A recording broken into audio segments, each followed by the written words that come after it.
in relation to any nomination shall be the procedure used to arrive at the nominee, any constitutional statutory requirements relating to the office in question, the suitability of the nominee for the appointment proposed having regard to whether the nominee's abilities, experience, and qualities meet the needs of the body to which nomination is being made.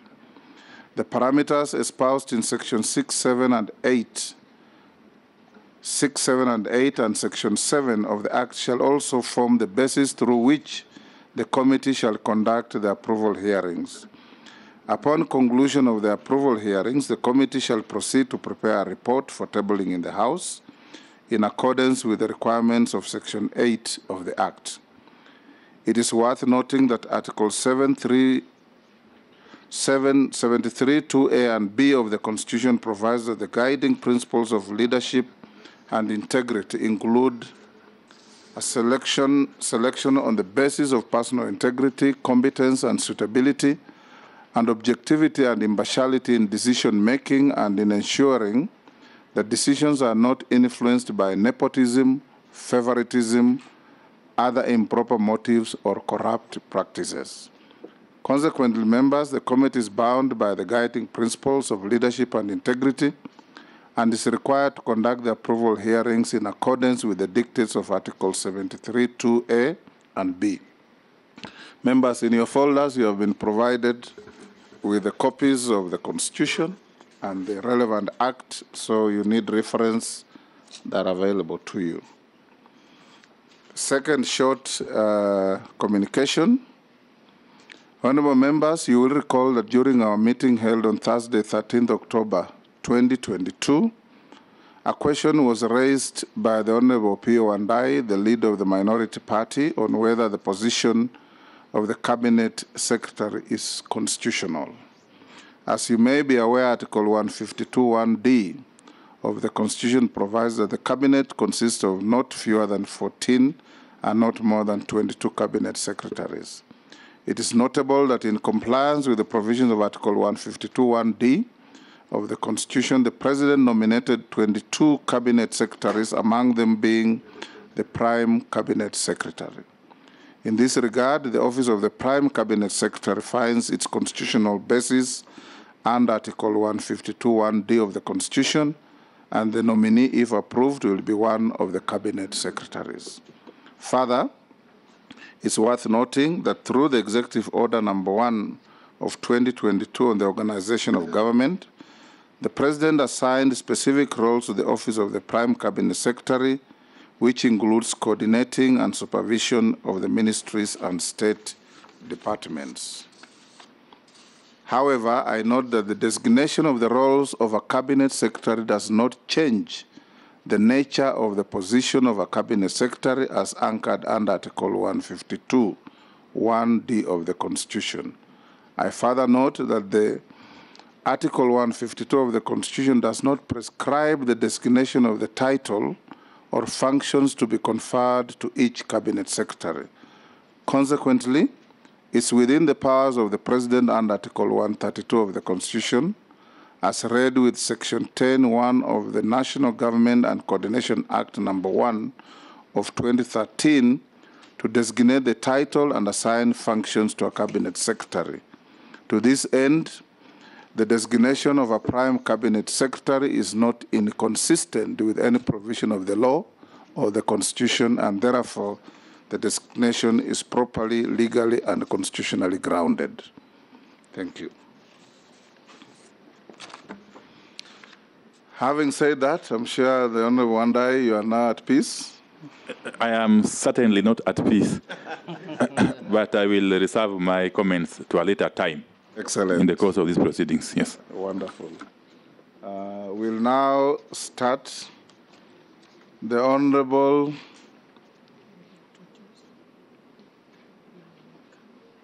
I now introduce to you the first nominee to appear before the committee, the Honorable Wycliffe Musalia Mudavadi, who is sitting before you. We'll introduce the members of the vetting committee, starting with the chairman, who is the Speaker of the National Assembly, Moses Masika Wetangula. I'll now invite the members to introduce themselves, starting with the leadership sitting on my left. Thank you, Honorable Speaker. My name is Kimani Shongwa, Member of Parliament for Kikuyu and the Leader of Majority. My name is Opio Wandai, MP for Ugunja. Thank you. My name is Honorable Junet Mohammed, Member of Parliament for Suna East and Minority Whip. Good morning, members. My name is Owen Bayer, Member of Parliament for Kilifi North and Deputy Leader of Majority.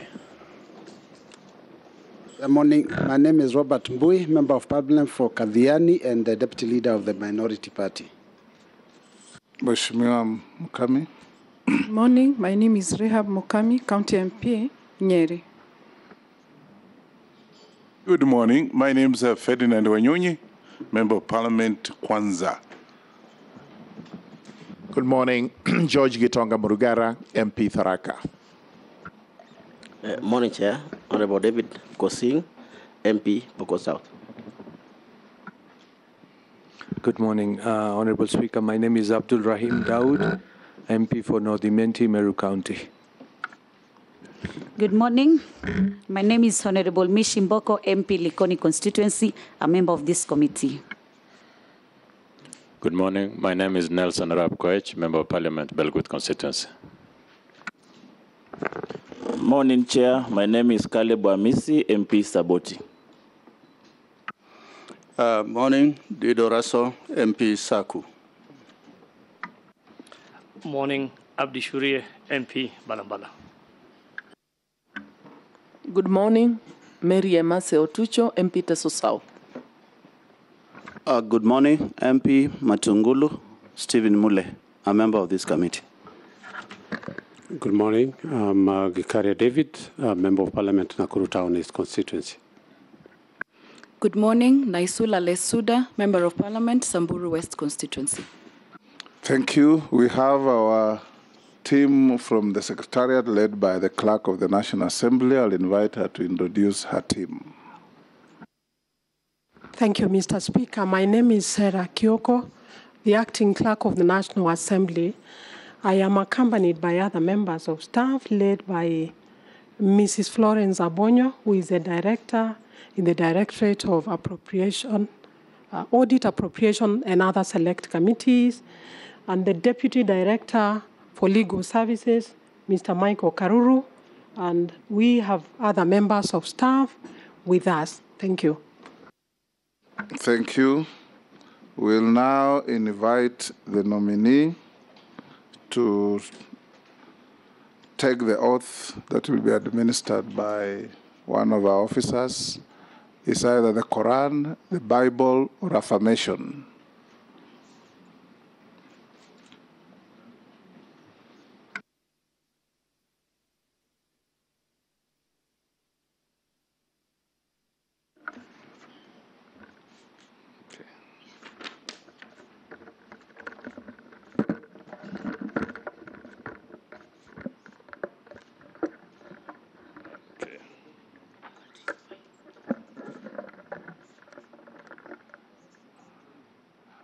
I, Wycliffe Musalia Mudavadi, do hereby solemnly affirm that I shall testify on all matters in question and tell this committee the truth, the whole truth, and nothing but the truth.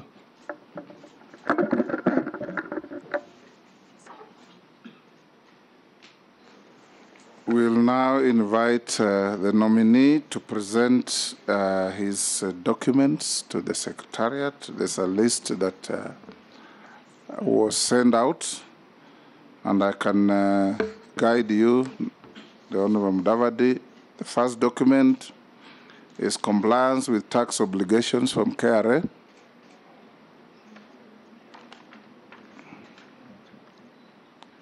The second document is clearance with Higher Education Loans Board, that you don't owe the public any money in that institution.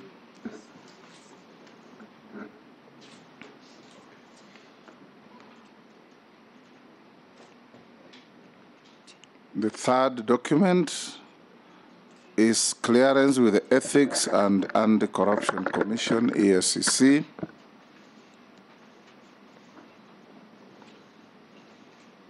The fourth document is Certificate of Good Conduct. You've given them? Yes, I've given her. Okay. She says she'll...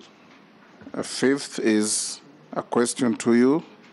Have you ever been charged and convicted in a court of law for a criminal offense? No, Mr. Speaker. Third, have you ever been adversely mentioned in an investigative report of a parliamentary committee or commission, and if yes, do you have any details? To the best of my knowledge, nothing in the last few years. Are you a dual citizen of Kenya and any other country? No, I'm a Kenyan citizen. Okay.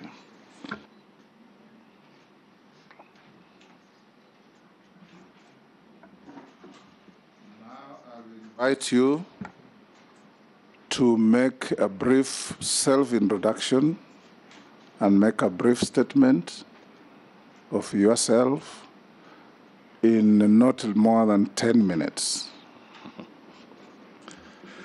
Thank you, Mr. Speaker, and also Chairman of the committee, and all honorable members of this distinguished committee.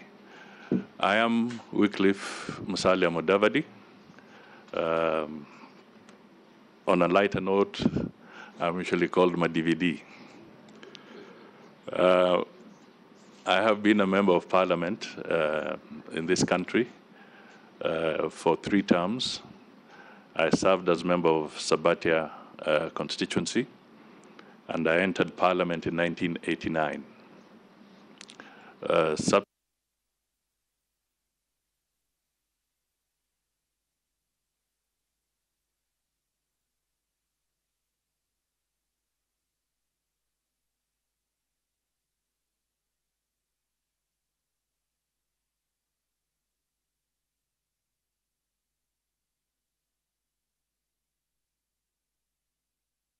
Local government and Deputy Prime Minister.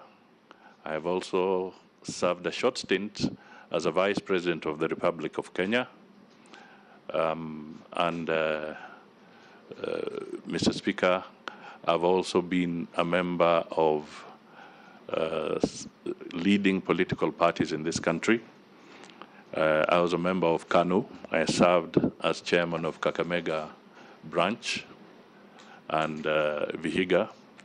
I have also been a member of the ODM party, where I was up to the level of deputy party leader. And at the same time, I have served as vice chairman of KANU. I've also been the party leader of the UDF party and the Mani National Congress. And now I am part of the Kenya Kwanza coalition. That is a profile, Mr. Speaker. But I think just coming to the issues at hand, first of all, I just want to say through you that I am honored and privileged to appear before this committee so that we can talk about the kind of people and the kind of vision that is required to be able to make Kenya a better place and to improve on the governance and democratic processes of our country. Mr. Chairman, I will also, through this committee, extend my appreciation to the President of the Republic of Kenya, Dr. William Samoei Ruto, for having seen it fit to nominate me to this position of Prime Cabinet Secretary. Mr. Speaker, we have just come out of an election as a nation, and the country is facing several challenges. So I take this initial appearance as being very critical so that the country can exit from the election mode and start looking at serious service delivery to the people of Kenya. Mr. Chairman, appearing before this committee is significant because it underpins the new constitution we have, and it also underpins the importance that Parliament plays and is going to play in the governance of this country and in shaping the lives of the people of Kenya. So I am honored and I am ready to respond to any questions that may arise. But I would also want at this early stage, Mr. Chairman, to also raise a few issues that may be of my personal integrity. One of the issues that has constantly and regularly been brought up is the issue of the golden bag. Mr. Speaker, I want to state here that at the age of 33, I was appointed to the Ministry of Finance. That is in 1993. That is when the golden bag saga had been in existence and was coming to its full-blown situation. This was really a scheme where the intention of government in terms of export compensation scheme went sour and it was misused, and it cost the country a lot of damage and expenses. Mr. Speaker, I took up the role of dismantling the network of the golden bag hydra. There are so many issues to this, and subsequently, Mr. Speaker, there was even a judicial commission of inquiry under the government of President Mwai Kibaki when he was elected. This commission of inquiry was conducted over a 2-year period. And Mr. Speaker, I just wish to draw members, and I'll be availing the document here, the report of the Judicial Commission of Inquiry, specifically to page 220. There's a paragraph there that is very distinct about me, I think paragraph 589, which clearly brings out the details and exonerates me and even lauds me for having been the individual that stood firm and scuttled and dismantled the golden bag scam. That is one issue that I would like to bring up front.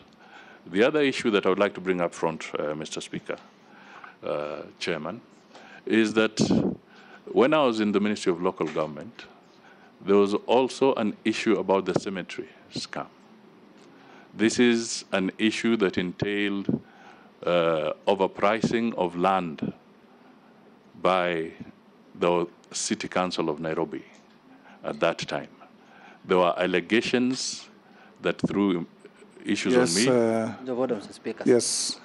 Chairman, I totally agree with the Honourable Member on the trajectory, but I wanted to indulge the Speaker, the Chairman, that at this session, at this point, the minutes you gave is just for self-explanatory introduction. Yes.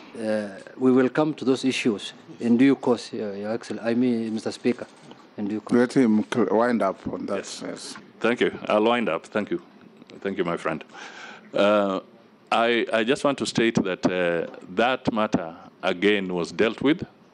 It went through the courts, and after investigations by the relevant agencies, those who were culpable were tried and convicted, and I was not one of them. So, Mr. Speaker, I just want to state that it is important that these issues hopefully will come to rest as the details come out.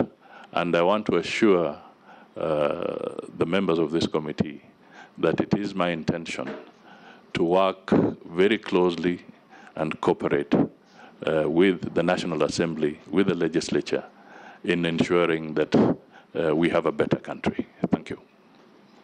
Thank you for sticking to your 10 minutes. You have actually taken less. A few questions before we open you to members of the committee. Have you at any time held any position in a political party? Yes, Mr. Chairman, I have. Which is? I have, the most recent one was being party leader of the Amani National Congress. Are you still the leader? No, Mr. Chairman. Okay. Have you ever been dismissed from office for any conflict between personal interest and public or official duties? No, Mr. Chairman. Have you ever been adversely associated with practices that depict bias, favoritism, or nepotism in the discharge of public duties? No. Would you tell this committee your financial net worth? Mr. Speaker, yes, I would comment on that. If I take my investments in shares in various, in some companies, and also the properties that I own, I would put my net worth at about 4 billion shillings. 4 billion. What are your current and undisputed sources of income? Mr. Speaker, rental income, dividends, where I have the shareholdings, and also interests, and of course other expenses that come from the farm. Honourable members of the committee, I'll now open the hearings to the committee. Basic rules that we agreed on. Questions must carry decorum. No personal issues, no parochial issues. And the nominee, you answer all the questions through the chair so that you don't say, I'm answering Honorable Wandai or Honorable Junet. All questions are asked collectively as a committee through the chair.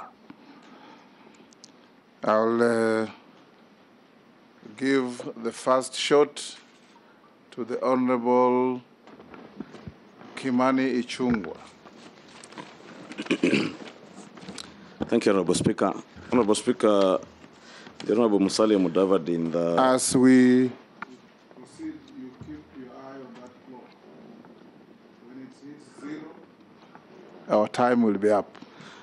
Thank you, Honorable Speaker. 10 minutes to 0, we will give the nominee an opportunity to make some closing remarks, some closing statements. Thank you, Honorable Speaker. Honorable Musalia, on your page 4 of the document that you submitted on self-declaration, you indicate on potential conflict of interest that you have none. And the question that follows after that is for you to explain how you would resolve any potential conflict of interest. And looking at your net worth and the schedule that you have submitted, I see you have interest in an aircraft, in exclusive air services. You have property on Riverside. I believe this is what you're getting rental income from, and other office space that you have also indicated, 3 properties, offices owned by Triton Limited. Supposing the government of Kenya that if you are approved, you'll be serving under, list any of these properties, or one of the government institutions wanted to use this aircraft that you own, would that portend a potential conflict of interest, and how then would you deal with that? Mr. Chairman, clearly there are procedures.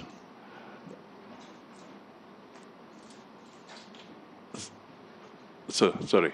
Mr. Chairman, clearly there are procedures that are in law that would make sure that there is a public disclosure or full disclosure under such circumstances if they did arise. But, Mr. Speaker, I would also want to state that there are processes that would have to be followed legally, and I would not in any way interfere with such a process if it were to arise. Secondly, I would not use my position in public to try and interfere with that. I would really stick to the issues required in terms of integrity as required by law and the Constitution, so that any conflict that would arise would then not have to arise. Honorable Wandai. Thank you, Mr. Speaker. I have got two questions in quick succession. One, the Honorable Mudavadi, and following, or notwithstanding the ruling by the Speaker a while ago, you obviously know that in the coalition agreement that you entered into within the Kenya Kwanza Alliance, you did appreciate the fact that the position to which you have been nominated did not exist, or does not exist even as we speak. And that's why in that agreement, there was a commitment that within 30 days, a legislation shall be introduced in Parliament to provide greater legal clarity on the position, roles, and functions of Prime Cabinet Secretary. That is at Article 21K of that agreement. I happen to have gone through it in the House after being tabled by my friend Honorable Kimani Ichung'wah. It goes ahead to say that the legislation to be introduced shall amend the National Government Coordination Act to include the office of Prime Cabinet Secretary as proposed herein to the existing structures under the aforesaid Act. To your understanding, doesn't this really confirm that without such legislation having been introduced, now more than 30 days since the election, the position to which you are being proposed or recommended or nominated is anchored on quicksand, constitutionally speaking? That is one. Two,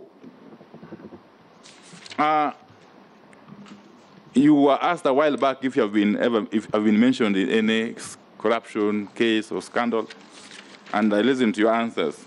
But let me jog your memory, Honorable Mudavadi.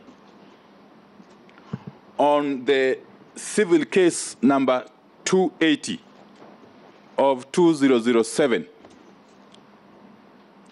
that is the Kenya Anti-Corruption Commission versus Wycliffe Musalia Mudavadi. In this matter, you are being accused of having fraudulently acquired property in Woodley Estate in Nairobi, property that belonged to the public, a property that was under the care of the Nairobi County Council then. This property is reference number LR number 209-13-539/129. What do you have to say about this?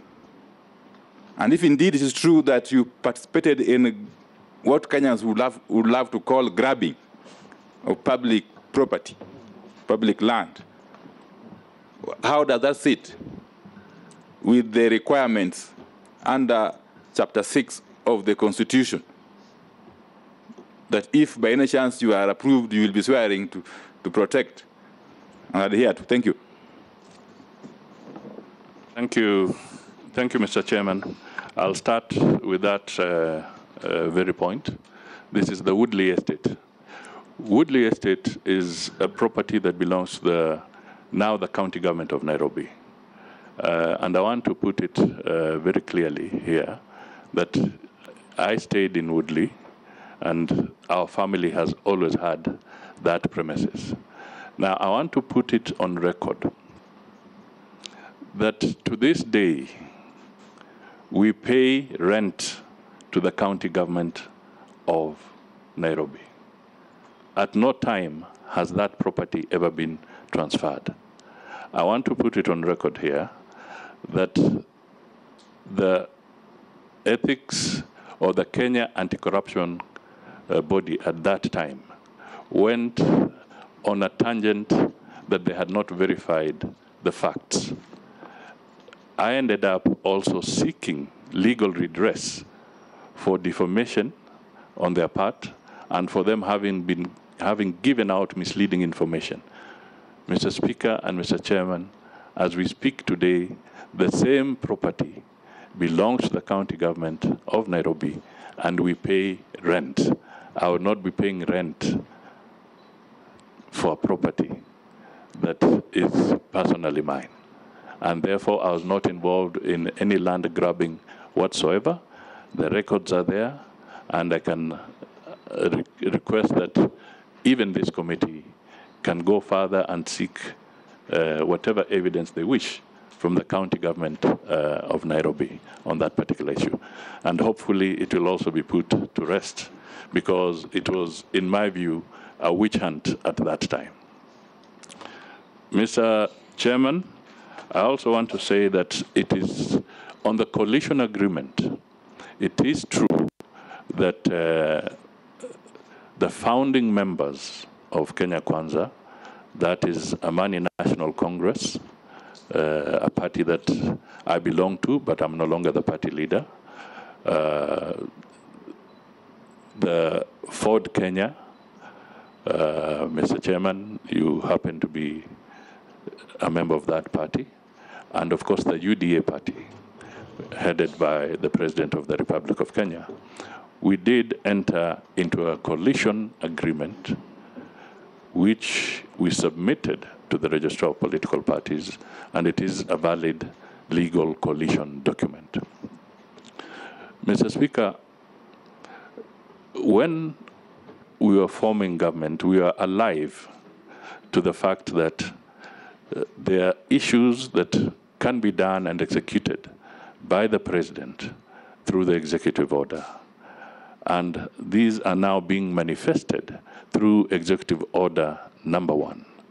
Now, the streamlining and clarity that we spoke about would be those that would help in refining the mechanisms of coordination of government. But they do not in any way negate the fact that the President constitutionally and in accordance with the Coordination Act has the powers to set up his government and assign functions, and this is under Section 132 of the Constitution, assign functions to his cabinet secretaries or to other persons in government in a constitutional manner to assist him in the delivery of services and leading the country.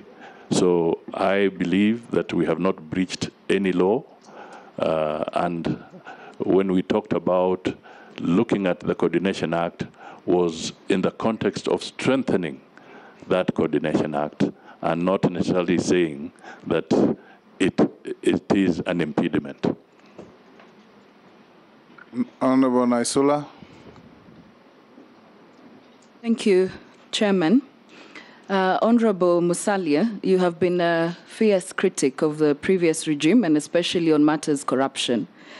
And if the recent events by the Office of the Director of Public Prosecution to withdraw cases of corruption are anything to go by, how do you intend to fight corruption in public service when it is clear that there is no political will to fight it? And what are your views on the withdrawal of these corruption cases, and why at this particular time? Thank you. Mr. Chairman. Before you answer, yes. Honorable members, we did agree as a matter of procedure that you lift your tag and not your hand. So you wait when the member has finished, the nominee has finished, then you lift your tag. It makes it easier for the media and for us here. I think what we can do, if you have a pen and paper, Honorable Mudavadi, we can take 2, 3, 4 questions, then you can be able to answer. Okay, so raise your tags. Number 1 is Naisula. Number 2 is Robert Mbui. Number 4 is Major Raso. Number 5 is Emase. Then after that, we'll go another round. So know your number when one and I encourage you to ask one question each.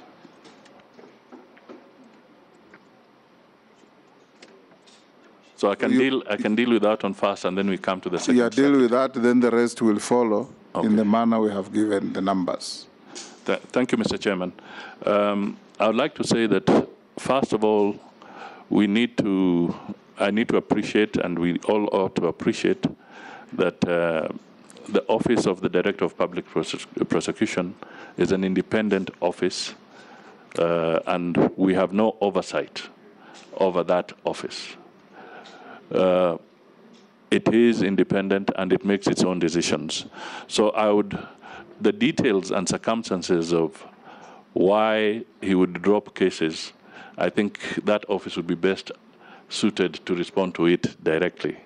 But going forward, I think one of the things that we want to point out is that in the fight against corruption, I think we should move away from any attempt to weaponize or to try and use such battles against corruption for political purposes. So, Mr. Chairman, I am so refrained to comment in detail because, as I said, the DPP office would be best suited to respond to this. But I think going into the future, it should be clear that whenever we are dealing with corruption, we must avoid anything that is a witch hunt, anything that is politically instigated, and we must be sticklers of the law.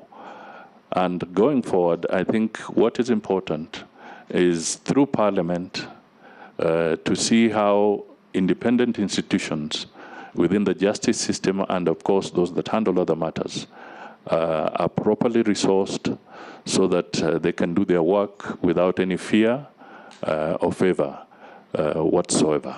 Thank you. You'll record the next 4 questions and then answer them in the row in which they came. Yeah, thank you, Chair.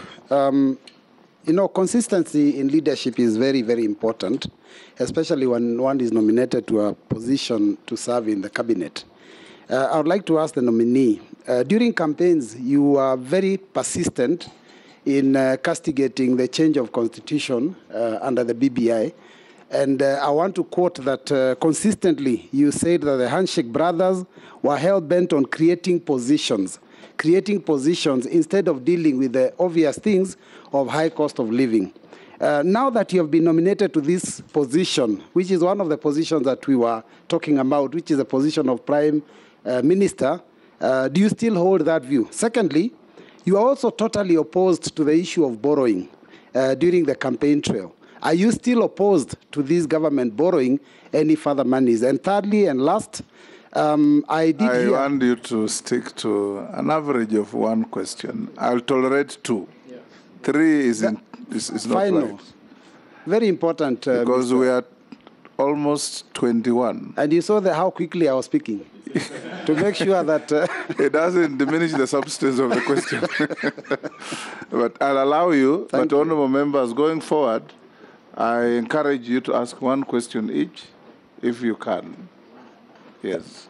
Thank you for your indulgence, Chair. And this is an issue to do with what the President talked about when he was appointing this office. And he said that after the office of the President and the Deputy President, this would be the 3rd most powerful position.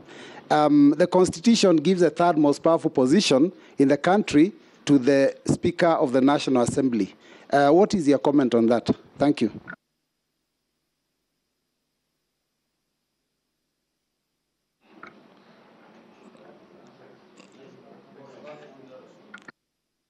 The next is Raso. After Colonel Raso, we have Posil, then Emase. Thank you very much, Chair.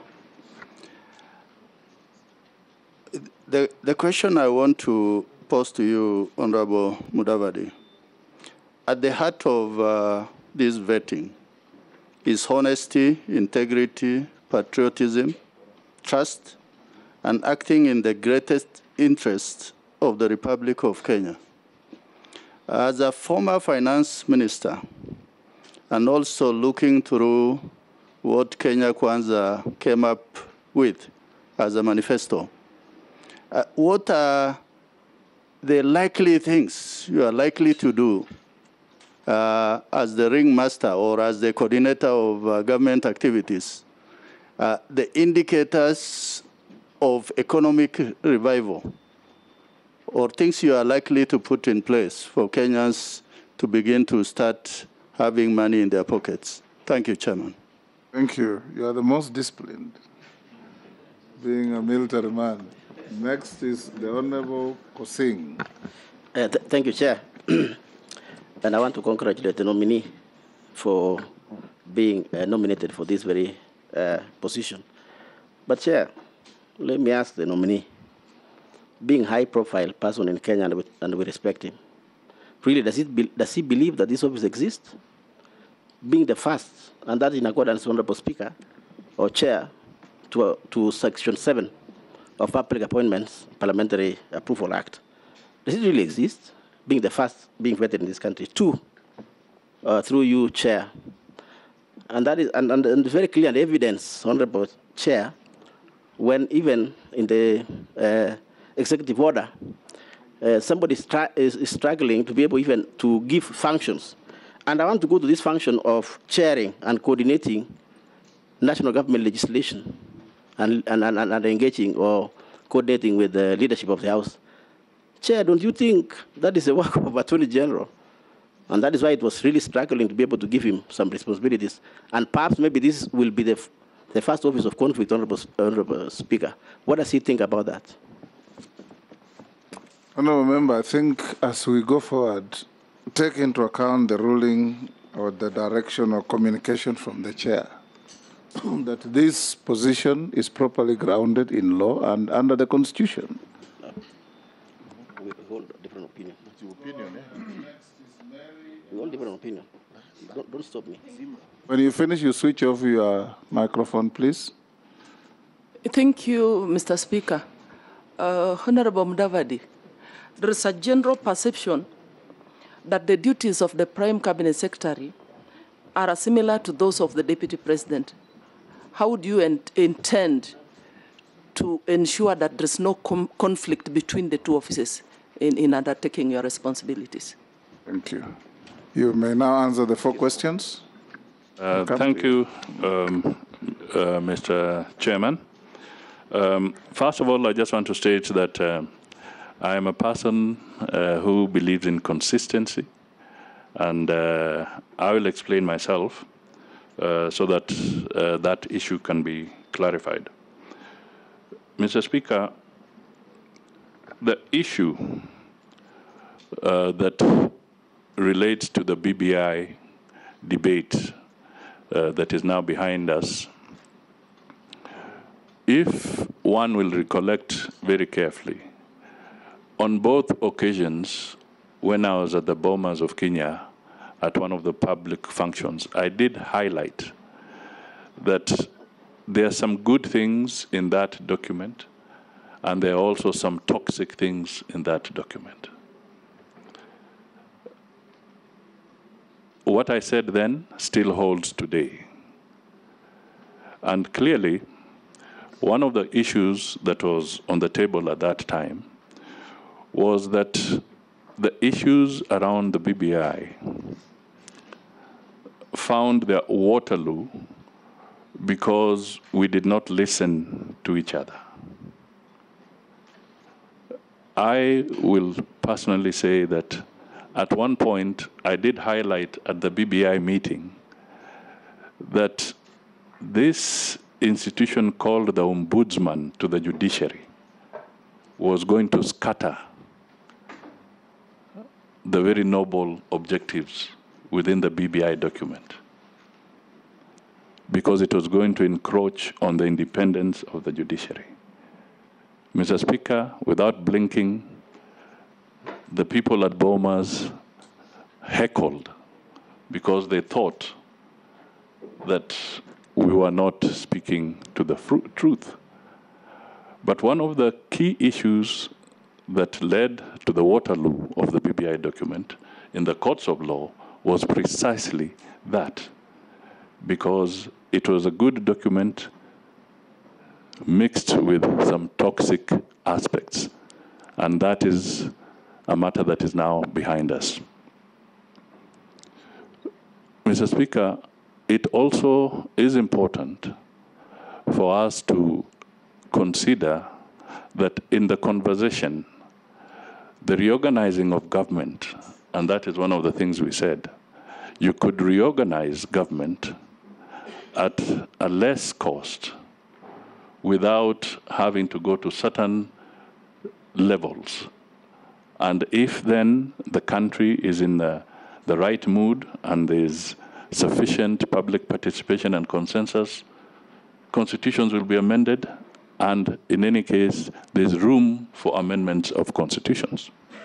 So on that score, I just want to say I've been consistent, and I don't think I misled anybody on this particular issue. I want to state that on the question of debt, the country right now is facing a challenge of debt. And from 2015, for instance, I was very consistent to the Kenyan people during my political campaigns then, stating that we need to rationalize our borrowing, to be more prudent, so that the profile of our debt can have more concessionary funding. The portfolio should have more concessionary funding and limit the levels of commercial debt that we were incurring. I think that remains an objective that we must pursue as a country going forward, because we will still borrow, but we must borrow prudently so that the debt repayment process does not harm other activities of government. We should not be borrowing to deal with our recurrent expenditure. We should be borrowing so that we can engage in serious capital development, whether it's infrastructure, water, health, etc. So these are critical issues that I would be saying that working in a collaborative manner with Parliament, we can find better solutions collectively in dealing with this particular debt challenge that we have. But ladies and gentlemen, I think it should also go on record that we must be an honorable government. And honor in this kind of situation for any nation is your ability to repay your debts. We should not be a country that should walk into the defaulting mode. And it will be therefore necessary that going forward, we work closely with each other, and Parliament also plays its oversight role so that the honor of this country can be maintained on this debt issue. Therefore, I would just want to say that we will be paying close attention. Personally, I'll be paying very close attention, because the heartbeat of this country is our economy. The people are suffering. The cost of living is very high. And the initiatives that we must bring forward through legislation and even policy interventions must be those that will mitigate these particular challenges. But they must also be realistic and be in accordance with the law. I also want to touch briefly on the issue of the Kenya Kwanza manifesto. I think it is important that at the very earliest, that political document, which was the flagship for Kenya Kwanza, is translated into a serious and fundable policy document of the government of Kenya, highlighting the specific areas that were the flagship, things that would create jobs, the issue of access of credit to a wider section of the country at affordable rates, the issue of making sure that the cost of living is mitigated and people live with dignity is going to be forefront in what we want to do. So we will engage all stakeholders. And I'll want to plead that we work very closely with Parliament so that we can remove the backlog in pieces of legislation that may be obstacles towards moving forward. We'll be open to also listen to ideas and even support legislation that will come for the benefit of this country from the opposing end of our chamber, because we have one nation and we have to work together collectively to find solutions. I also want to state that the AG's office, Mr. Chairman, is the primary state legal advisor to the government. And they have a lot of other functions that they also deal with.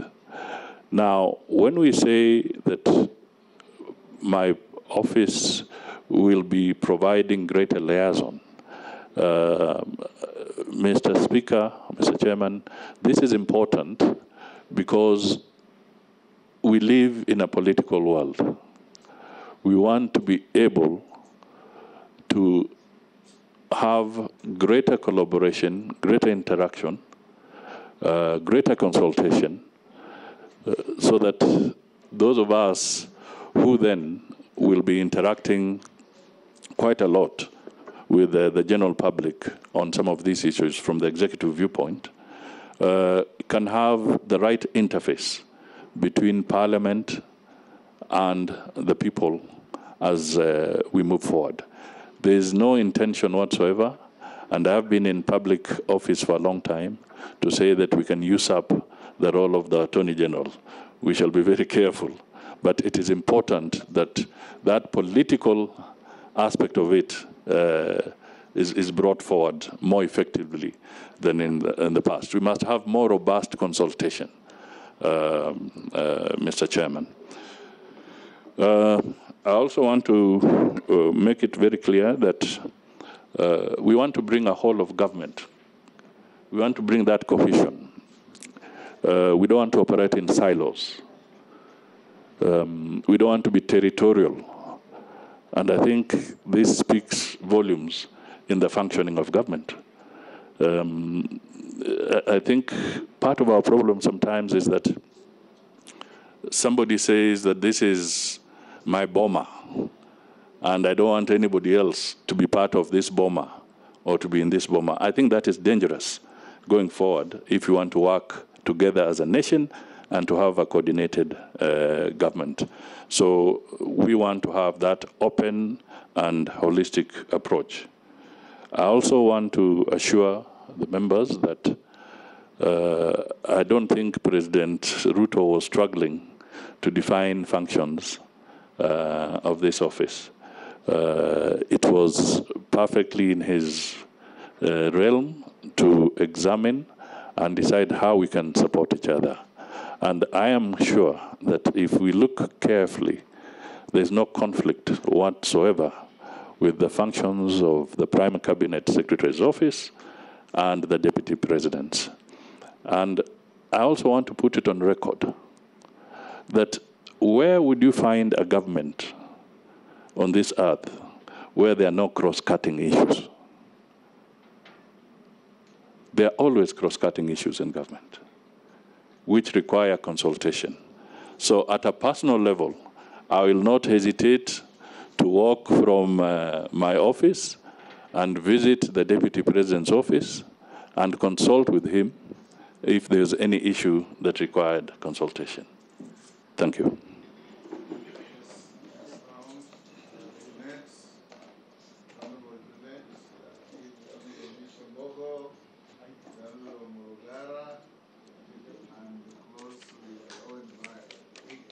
Let's have those 4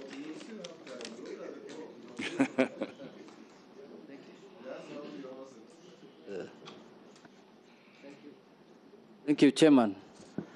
Chairman, I wanted to put my question in this way. Chairman, they say the cabinet consists of the president and the cabinet ministers and attorney general and others. But this nominee was given the position of prime cabinet minister.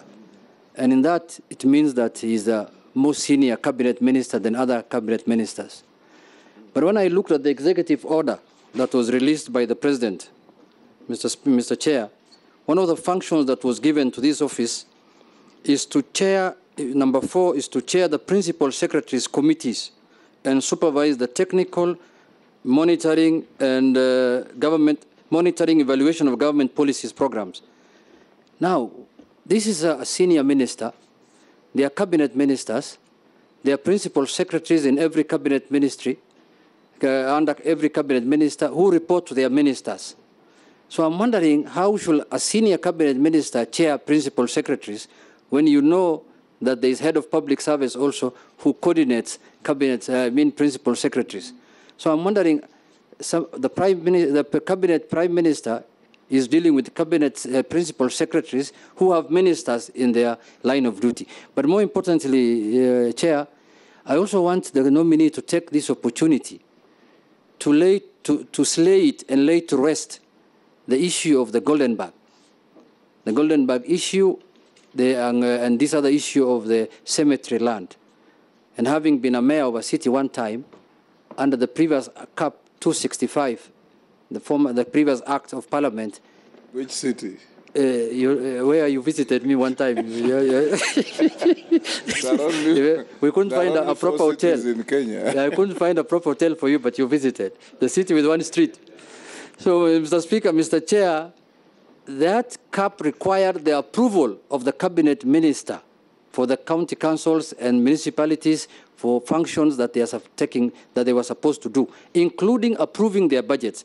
So I want him to take this opportunity today to lay this matter to rest once and for all. And lastly, I wanted to ask the nominee whether he's happy with his office at Kenya Railways, whether that office is suitable for a prime cabinet minister. Ishimbogo. Thank you, Chair. Chair, before I ask my question, I want to put a rejoinder on what Honorable Junet has just said. In the issue of Anglo-leasing, Goldenberg, and the cemetery land scandals, I would ask a question to Honorable Musalia. What will be taking responsibility mean to you? Because these things happen under your watch when you are the former finance minister and the local government minister. My question now will be, don't you think that His Excellency the President has done injustices to appoint some leaders among the cabinet secretaries who had already been rejected by the electorate, or rather by the public, during the just ended elections? I thank you, Chair.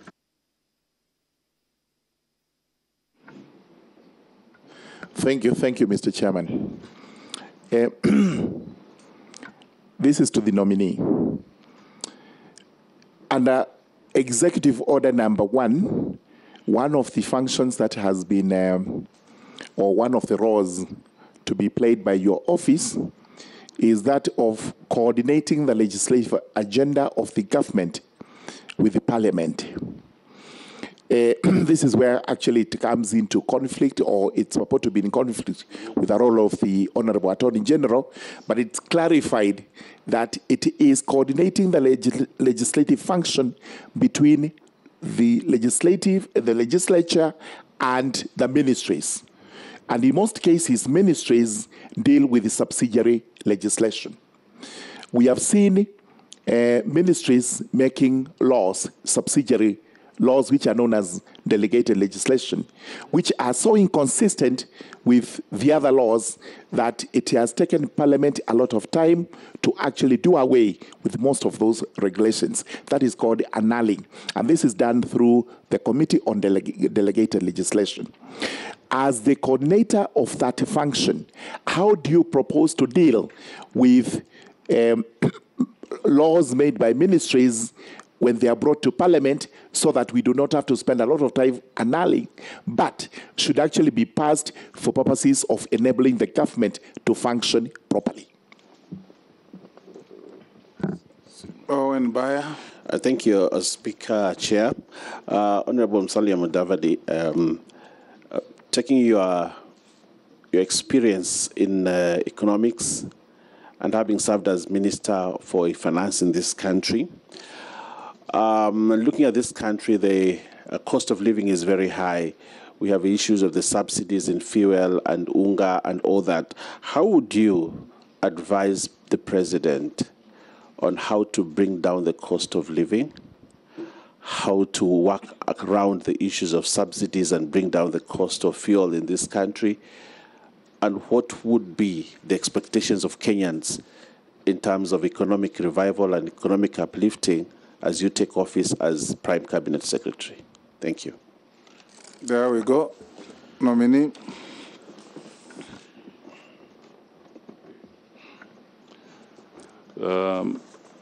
Thank you, Mr. Chairman. I just want to state the following, that when we look at the functions of the Prime Cabinet Secretary, as envisaged in Executive Order Number 1, the whole aspect of coordination, technical evaluation, monitoring of programs, policy formulation, and even projects. Mr. Chairman, I think working with the principal secretaries is going to be a very, very important function of this office. It is important for us to acknowledge that principal secretaries are the accounting officers. They are the ones who go into the detail of financial disbursements in their respective ministries. So to me, having a situation where there is a regular, constant, and structured interaction in this area will play a very, very important role in improving on efficiency and resource allocation in the country, at least from the perspective of this government. So I do not feel in any way that this is a demeaning role. I think it is not. No Kenyan, no office is too small in this country. We need to pay attention to the detail. We need to develop a structure where clear data, clean data, will become the driving point for our decision making across the board, policy formulation, resource allocation. We need accurate data. And I think it is important that we have a blend of the politics working with the technocrats to try and tease this out for the betterment of the country. I also want to state again that I did address the issue in my opening remarks around the Golden Bag, and I want to assure this committee and the country at large that my conscience is clear. My conscience is clear. This was a menace to this country. It was a program of export compensation, which was a policy position of the government of the day to try and spur exports in this country. And then it was abused. And in the process of it being abused, it caused havoc. And I would really plead that the members of the public, and more so I would appeal through members of the Fourth Estate here, if they can help Kenyans to dissect the Judicial Commission of Inquiry report in this country, it will really help in getting Kenyans to understand where we were, what was this about, and how did it come to an end. I can only plead on that basis. On the issue of the cemetery scandal, I come back to it again and I say this matter was dealt with, it was investigated, the matter was even dealt with through the courts, and the decisions were made by the courts. And I was not in any of those areas as somebody who was a suspect or anything. So it is so clear that that matter has come to an end. On the issues, somebody raised an issue about Anglo leasing. Again, I can only say that it would be important to note that this matter was dealt with again in 2016. And in 2016, I was a state witness in those matters. I was not a culprit. I went and testified as a state witness. So I think I would say that that should be sufficient. On the issue of the Kenya Railways, I am happy, very happy about the Kenya Railways as a location for this office. First of all, the people who voted us in are there, alighting every morning to go to work and alighting every evening to go home.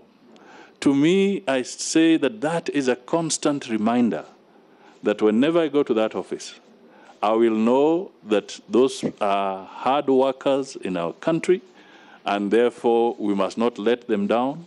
We must work hard and improve on this country. So I am personally very delighted to be domiciled at the railway headquarters. That is perfect. I'm proud of that.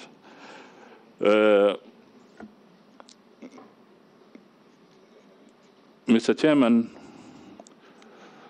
nominating people who may have contested in elections and maybe not succeeded to take up public offices is not an offense. It is perfectly constitutional, and it does not mean that because you have lost an election that you cannot be helpful to the nation in a different capacity. I am sure we sit here, there are those who are from the Kenya Kwanza realm, and there are those who are from the Azimio realm. People made their decisions, but here we are sitting as this committee by right and beginning to work together towards what is good for the entire country. So I don't think we should discriminate against any individual who may not have succeeded in one situation from taking up an assignment in another position. I want to assure that the issue of delegated legislation is very, very important. And that is why we are putting more emphasis around this need for coordination and liaison and cooperation within ministries and also with greater interface with the National Assembly, and particularly those that will also handle not just all legislation, but even that delegated responsibilities on matters of statute. I want to state here that that holistic approach is what we want to bring in. Because it is true when we operate in silos, we create laws and regulations that become a serious problem to the functioning of the economy and delivery of services. So I think that is a very critical anchor in this matter. On the issue of subsidies and maybe broad commentary on the economy, I just want to say that subsidies can be very expensive. They are usually what you might call targeted interventions to try and mitigate on some issues. Some may be short-term, some may be to spur certain economic activity or agricultural activity or production. They're usually short-term interventions targeted.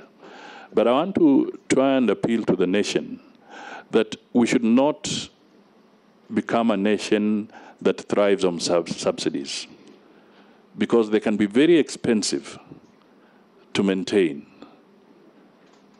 Funding of subsidies can be very, very dangerous if your economy cannot sustain it. And a classic example was the subsidy around the petroleum sector. Mr. Chairman, as I speak here, I was the one who actually removed price controls when we were liberalizing the economy, even on petroleum products. And price controls were also a hidden way of trying to introduce subsidies on petroleum products then. And we used to have shortages of petroleum products because people were playing around with that kind of economic regime. So if we want to go forward, we must be very, very careful that subsidies do not become a permanent feature of our economic policy. That is what I would advise, and that is what I'll advise the President and advise the Kenyans on this matter, that we must find better ways in the long run of spurring economic growth and activity so that people can move away from that. And the key is to make sure that inflation is tamed. Because the whole issue of subsidies is because somebody feels that something is not affordable. So they're looking for some mitigation. But ultimately, if as a country we can fight and contain inflation, then the urge for subsidies will become less as we go ahead. So I didn't want to make this too much of that, but I was just looking at it as a generality and as something that we need to pursue. Thank you. Thank you. Daud, the Honorable Daud, the Honorable Mukami, the Honorable Mule, the Honorable Koech. There's still another round. Thank you, Chairman, Mr. Speaker. First of all, I want to congratulate the nominee, Honorable Mudavadi. Honorable Mudavadi, you've been a minister for local government, and you've been in the executive for many, many years. And during your time, prior to the devolution system being in place, there was a sessional paper which you signed off. That was a sessional paper on devolved government under the Constitution of Kenya. And in that sessional paper, 7.3 and 7.5, it talks about the process of intervention, where intervention would be needed in the devolved system of government, and where it states that intervention would be for 90 days and not more. What I want to ask you, in your personal opinion, because you were the author of that document under you, do you think that the devolved system of government has worked as anticipated with regards to revenue and service delivery? And as well as, do you think that under the devolved system, the national government should take over any functions which are assigned to the county government, and NMS was established by the national government, which had 2 years under its wing, do you think that do we need, as a national government, to take over any other county in the same manner as NMS? Because if it is possible, then is it 90 days? Because I know that's not your purview, but because being a minister for local government for all those years and in being in the executive, would you advise the president to do what you have suggested in that document? Second question would be for the state corporations. Please, Mr. Speaker. You are aware that many parastatals are not performing the way they should. And you being in charge of the state corporations, as per the mandate the President has given in the executive order, what would you advise the President in folding up the parastatals or state corporations and making a smaller bureaucracy? Thank you, Mr. Speaker. Yes, Rahab. Congratulations, Honorable Mudavadi. My question is, one of the roles of the Prime Cabinet Minister is to oversee the national legislative agenda for the Kenya Kwanza government. What are some of your priority legislative proposals, and what measures will you put in place to ensure that they are actualized? Very good. Who was the next? Mule. Thank you very much. This goes to the nominee. First and foremost is that you're being nominated to one of the positions to coordinate peace, economics, diaspora, environment, culture, diplomacy as a 4 pillar of the Kenyan government. My question is that goes back to where you left on agro-leasing, whereby you say that you are a witness. But is in a public domain, the former CS, Chris Obure, indicated to Judge Ann that you did a letter yourself, which he received on 9th of May, the year 2002, during that hearing, whereby you sought direct procurement of equipments for Postal Corporation of Kenya, and indicated that was the intention of the government to refurb that corporation. My question goes, Mr. Chair, to the nominee, that now you are coordinating the principal secretaries in every ministry who are the accounting officers. I'm afraid, are you going to assure Kenyans you will not return to this habit of direct procurement and instructing them what to do in their ministries? Thank you. Coach. First, congratulations, Honorable Musalia Mudavadi, on your nomination. My question is, one of your tasks, which will include supervising the technical monitoring and evaluating committees of government policies, programs, and projects. Projects across the country were halted for whatever reason, not only in the immediate preceding regime, but even dating back to 2002. In fact, statistics have placed the value of the stalled projects at 9 trillion, which is equivalent to our country's entire economy. The scenario is impacting and negatively on us because we have to pay cost of the delay to the contractors and even making the costs high in the long run. What plans do you have, Honorable Musalia Mudavadi, with regard to the stalled government projects, and possibly, if you could give us a roadmap and even possibly timeline? Thank you.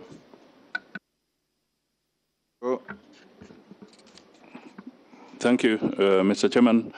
I'll just start with the issue of devolution.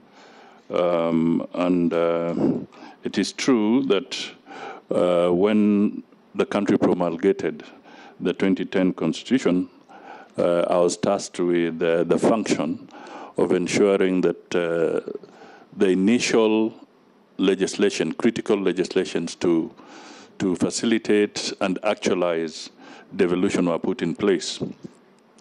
Now, there is the issue of when can the national government perhaps intervene. And at that time, we looked at the question of 90 days, because what we intended to achieve, and it still stands, is that the Constitution is very clear that there shall be the national government and there shall be county governments. And any intervention cannot be permanent. An intervention to undertake some corrective measures must be limited, targeted, so that the rights of those people in that county can be restored and they have the ability to govern through their county governments. That is why the intervention period was limited. The issue that we have seen, as in the case of the NMS, all I can say is that maybe we have to wait for the report of the Auditor General at the end of the day to bring out the details of how this particular intervention was run or conducted. But the initial findings that may be in the public domain is that the NMS itself has left a debt of almost 16 billion to the county government of Nairobi.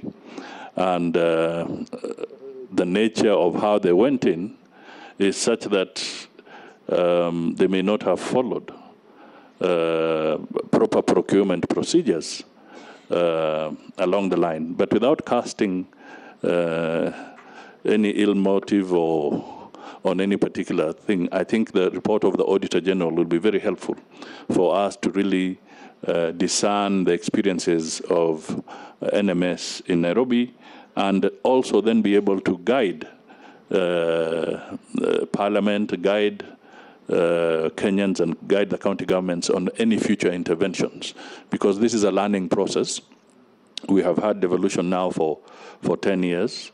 You may notice that even now there is no need, in my view, to have a ministry of devolution, because these are entities that are constitutionally provided for, and they should not be interfered with by the national government, but there can be collaboration. And there are mechanisms through the intergovernmental relations legislation that Parliament passed. There are ways that this can be done. On the issue of state corporations, there are many. I think we may be having almost 300 plus state corporations. So that is a portfolio that seriously needs to be looked at very, very critically. And I know this is one of the functions that will fall directly within my purview. And I can say that we'll pick up from the reports that are there. There was the famous report by the Abdul Kadir Committee. That is a report that has very useful suggestions on the way forward. But I'll also be saying that, and to also touch on part of the legislation agenda, I will really want to request Parliament to actually just reflect and realize that the privatization program in our country of some of these state corporations has actually stagnated. It has not been moving at all. And I would be calling on yourselves and other critical stakeholders that this is dialogue that we need to have, so that one of the urgent pieces of legislation to kind of accelerate the process of reforming these sectors or the parastatals, that law be urgently be looked at and proper consultations undertaken, so that some changes can be made there to improve efficiency and to also disengage the government from areas where losses continue to be incurred, and yet that particular entity may not be necessary to continue holding on to as the government of the day, because those are public resources. So these are critical areas. Each of these institutions will have to be looked at from a sector viewpoint and also from its individual viewpoint, and it is important that professional advice is really brought to bear in reforming the state corporations. So I've talked of an example of that as one critical piece of legislation. There are legislations that we will have to look at. If we are going to have a hustler fund, it is important that the legal framework be determined quickly. We have to look at what are the existing funds. Are we duplicating? And if you're duplicating, what are the implications? So all these, as an example, would be, again, a critical piece of legislation to help in actualizing this process of providing greater access to credit by all Kenyans. There are laws that will be necessary, and I want to also appeal laws that will help in dealing with wastage and misuse of resources. These are critical areas that we can review together. And my target is to have legislation that will, to fast-track legislation that will also unlock the economic potential of the Kenyan people, whether in agriculture, whether in manufacturing, whether in trading. So these are the areas that I think we need to look at so that we can have institutions or private sector that is generating jobs as rapidly as is necessary. I want to state that in the issue of diplomacy, we as a nation will have to look more and more to economic diplomacy. And Mr. Chairman, I can speak here while looking at somebody who has been the head of our diplomatic missions, business in the country for some time. But economic diplomacy is going to be very critical. What are our interests?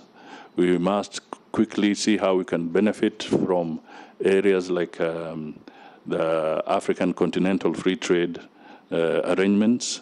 We must look seriously at enhancing our presence and our footprint within the East African Community region, whether you're bringing in the DRC, South Sudan, and how we can network. We must also play a very significant role, because for economic diplomacy to work, there must be peace in this region. So we must be more aggressive in dealing with the issues around Somalia. We'll have to be more aggressive in dealing with the issues even around South Sudan. And I can give an example. For instance, there's a road that the government of Kenya, with its partners, want to push all the way to Southern Sudan. But there is an issue right up there between Kenya's border and South Sudan that requires urgent political resolution, because that road is supposed to link. So the funding is there, but the process cannot be completed or pushed further because there's still some political issues to be dealt with. So these, to me, are going to be very critical interventions that need to be done. The diaspora, Mr. Chairman, the figures are in the public domain. The Kenyan diaspora, for instance, brings in place into this country almost 480 billion Kenya shillings annually.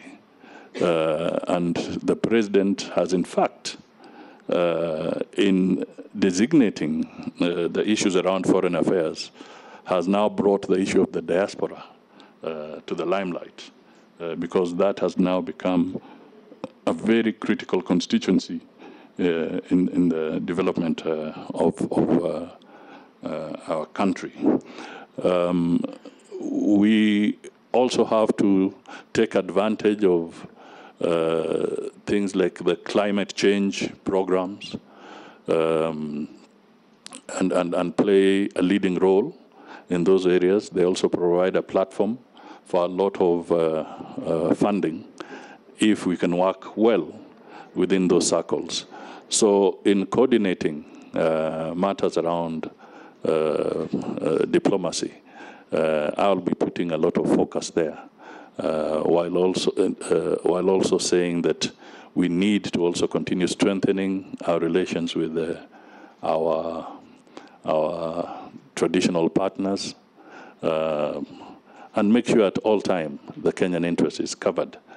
We may even want to work more aggressively. There's been an attempt about Kenyans who are suffering in some countries when they get jobs there. These are issues that will require very serious and more robust and high-profile intervention to try and deal with that crisis, so that we can avoid seeing the things we see and we read about Kenyans undergoing very serious problems in different parts of the globe. I just want to repeat the issue around Anglo-leasing. I want to state that that matter was canvassed in court. It was dealt with. It is behind us. And even the issues that came up, it was not too long ago that I read in the papers that indeed, even those who were facing trial on some of these issues were acquitted eventually. So it was dealt by the court. And I want to state very critically that ministers, or for that matter, cabinet secretaries, do not engage in procurement. You can talk about policy issues, but there is a procurement law that must be adhered to all the time. The halted projects or stalled projects, this is a crisis, and hence that very important committee of PSS and all the technical people, because we need to have a clear audit of these projects. It's clear that some may no longer be useful to the country, and therefore there's a very serious need for a detailed approach and professional approach to looking at these things, so that decisions can be made and appropriate interventions can be developed. And this also brings to question the serious issue of pending bills in this country, because very many businessmen, contractors in our counties, you know them, some have been crippled because they have never been paid for years. They are suffering. They have families, they have employees, they have loans in banks, but they've been crippled. So as we deal with this issue of stalled projects, one critical issue that we must also address fairly and in a balanced way will be the issue of pending bills in our public entities. The Honorable Caleb Misi, the Honorable Ferdinando Wanyonyi, the Honorable Shurie, and the Honorable Gikaria, in that order. Thank you, Chairman. Chairman, the problem of asking the last, you find I hope that you are looking at the clock. Yeah. The problem of asking the last chair is you find all your questions have been asked before. But nevertheless, I've been looking at your CV, Honorable Mudavadi. You were a minister in 1989. That time I was 3 years old. You were Minister for Supplies, Marketing, Minister for Finance, Agriculture, Information, Transport, Vice President. In fact, I remember vividly when you are the Vice President, you presented a check to me to go to Starehe, presented by Kenyans living in US. And now I'm serving my second term in Parliament. I'm here vetting you for a position that is still mesmerizing Kenyans. Does it portray you as a man who lacks ambition, or is it lack of option? Because you are going to be in a position head of a cabinet. Kenya is an ambitious nation in the community of nations. We want to portray as an ambitious man who is at the head of the cabinet, the head of helm. Look at this history that spread in 30 years. Does it portray you as a man who does not have ambition? Thank you.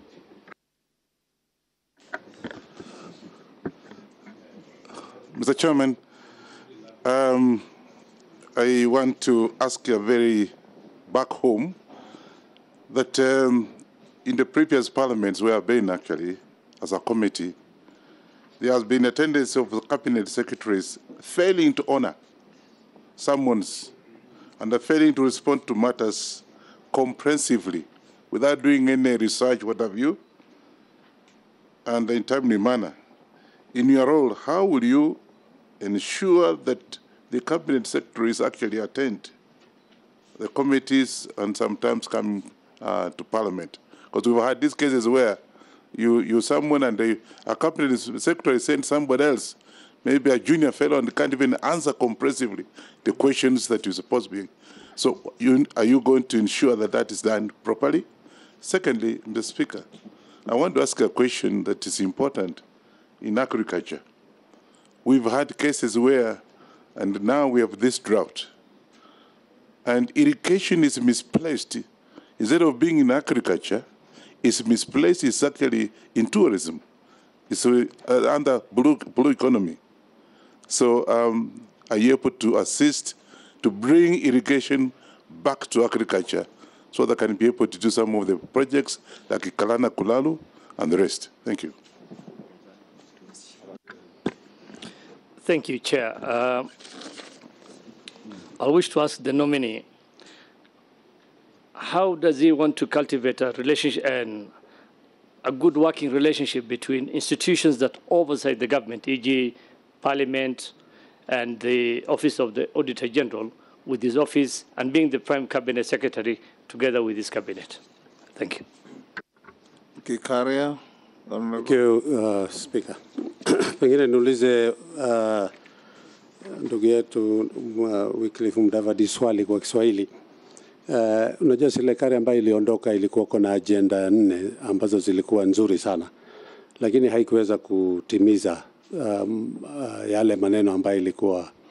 So serikali ya Kenya Kwanza iko na mambo 5 ambaye italete, na Mkenya wa kawaida ambaye umesema na unampata pale railways anakutazamia katika ile position umepatiwa kuweza kuadimika kwa mambo ya ukulima, mambo ya the micro, small and medium enterprises, mambo ya nyumba, na nyumba tu si nyumba ya kulipizwa, ni ile nyumba ya mortgage ambaye Mkenya ataweza kupata shelter, pengine mambo ya healthcare na hii mambo mengine, creative economy.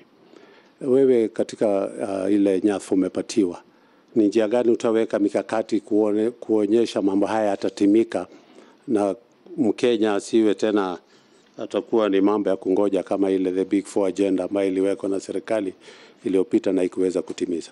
Asante. Yes, Honorable Mudavadi, the clock is ticking. You can quickly answer those questions. Okay. Thank you, Mr. Chairman. I'll start with the issue about ambition. You know, there's Shakespeare, and in his book Macbeth, he made reference to how you should manage your ambition. He called it vaulting ambition. If you can have vaulting ambition, and you're not careful, as you try to jump onto the horse, you will land on the other side of the horse. So I am a very pragmatic person. I am ambitious. That is why I'm sitting here. I am ambitious. But it is also important that we manage our ambition as we go forward. That is absolutely critical. And I would like to say that if I'm strong and I am capable and I'm in good health, I think I should bring my experience in public life to bear for the people of Kenya to benefit from it. And that is why I'm sitting before this committee to present myself in that manner. I just want to say that any cabinet secretary that will be avoiding summons of parliament will be doing so at their own peril. Because parliament is so essential, it's so important, and it is absolutely necessary that we develop a respectful and collaborative approach when working with Parliament. I've been in Parliament myself. Some of you may be sitting exactly where I'm sitting in a few years' time, going through this process. And to me, we must cultivate a culture of respecting institutions that have been provided for in the Constitution. That is the hallmark of a good nation. So my view is that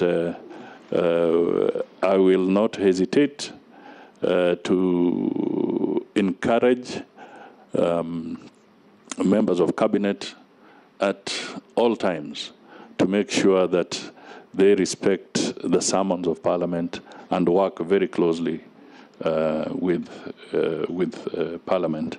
In fact, perhaps I can also take this opportunity to say, to appeal to the broader Parliament through this committee that perhaps as we go to our 2010 Constitution, there was one very critical thing that we may have done in haste in those days, but perhaps through the appeal made by the President, and I join myself on that appeal, that it may be useful that perhaps you can reflect on the standing orders to bring in even greater accountability from the executive on how they conduct the activities, so that the issues of policy and whatever can be answered ana kwa ana by some of these people if need be.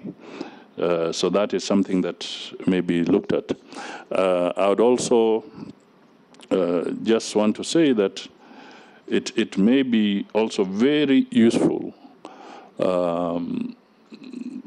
unless I'm mistaken, Mr. Chairman, but I was trying to look at why have we been seeing cases where legislation is collapsing a lot in court. And one of the things that has become a Waterloo for many pieces of legislation is the issue of public participation.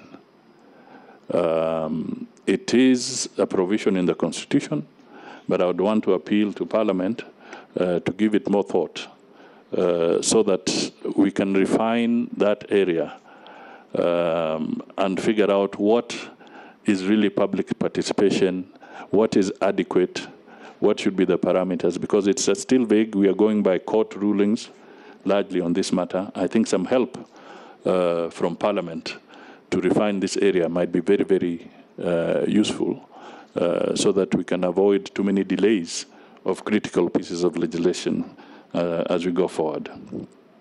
I agree that we must continue looking at functions of government. There's wisdom always from a different perspective when creating the structures and functions of government. All I can say now before this committee is that it's now going on record that there may be need going forward to review some of the functions and maybe where they are domiciled. I would not want to say that the Executive Order number 1 is cast in concrete. It is a living document that can be reviewed for further efficiency in government in some of the sector areas. I want to state that